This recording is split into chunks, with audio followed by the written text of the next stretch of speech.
Going off of Bear's priorities of survival, the first thing we need to think about is our protection. And a key element of that protection is shelter. Now we can spend all day building a really big shelter that's really pretty, but that takes a lot of energy and a lot of time. And a survival situation, every second counts. So we need to think about the functionality of our shelter. What do we need it for? Well, usually it's to escape harsh weather, or it's just to get some rest. The location of our shelter, we need to start thinking about that. We want to be quite close to a water source, but not too close. You find that there's much higher concentrations of biting insects and mosquitoes about 100 to 200 meters away. So in torrential rain, those rivers can actually burst their banks. So we want to make sure we're also uphill from that water source. Also, that high ground is going to give us other benefits as well. We'll be able to see rescue coming at us, they'll be able to see us, and if we're self-rescuing, we'll be able to see a clear line of sight for where we're headed.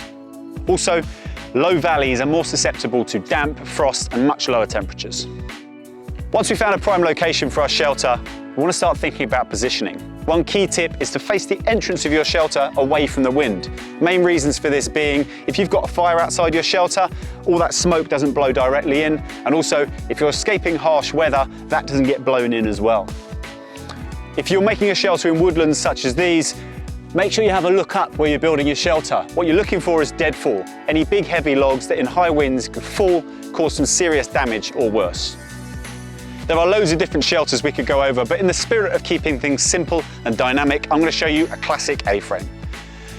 Probably my go-to shelter. It's very hard to get wrong, very quick and easy to make. As long as you've got a sturdy structure underneath all your foliage, you can just keep piling stuff on top of it, and the more you pile on, the more weatherproof and the more warm it's going to be for you during the night. So we're looking for a location. What we've got over here is a pretty good spot, I think. We've got a nice Y in the tree here for our central strut, no deadfall above us, nice flat ground underneath, so I think this could be a good spot.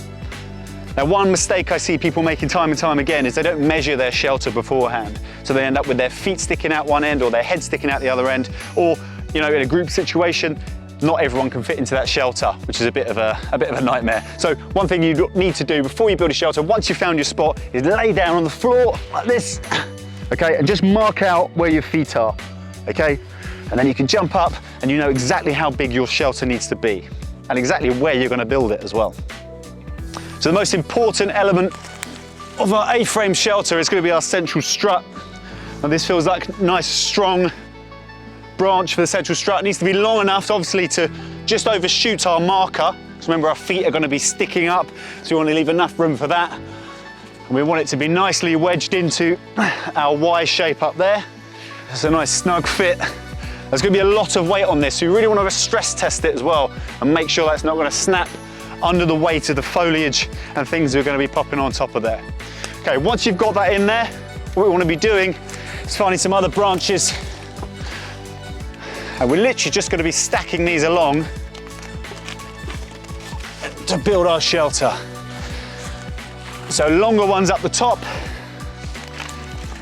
And like I say, you can make this really pretty. You can spend all day doing it, but it literally just needs to be able to cover you. And all this is going to do is hold up your foliage.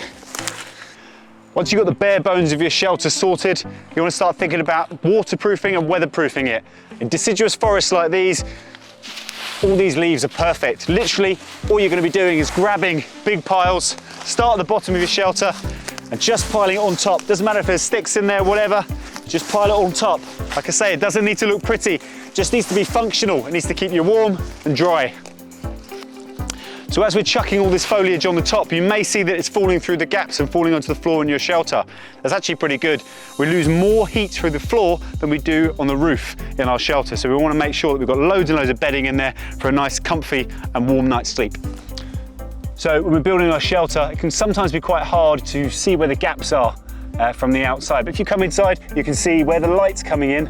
That's where we want to put loads of the foliage on top. So we want to keep on at those areas until it's completely dark in here. Then we know it's completely weatherproof and it's going to be nice and warm. So if it's really coming down, it's really raining hard, what you can do is get live leaves and lay them in a bit more of a tiled formation on top. And what that will serve to do is just filter and funnel that rain off the top. Better still than that is if you've got one of these survival blanket. I'm going to get this out of the pack, unfold it, and these are huge, such a small packet, And you can lay these over the top, like so. And not only is that going to keep the rain off you, it'll also be super visible from the air. So anyone trying to rescue you is going to see that from miles off. Also, to best utilize this piece of kit, if it is raining, you'll create a funnel on one side, so all that water coming down can come down to one point and into a water collection vessel. So you're also addressing your water prior to survival. If you're not going to use that survival blanket on the outside of your shelter, you can bring it in with you, wrap it around yourself, and it's going to keep you nice and warm during the night. Where we are right now, the main thing I need to protect myself from is the weather. But in different locations around the world, there's other things you need to protect yourself from and other things you've got to think about. Think to yourself, what do I need protection from? How can I make that happen? As Bear always says, improvise, adapt, and overcome.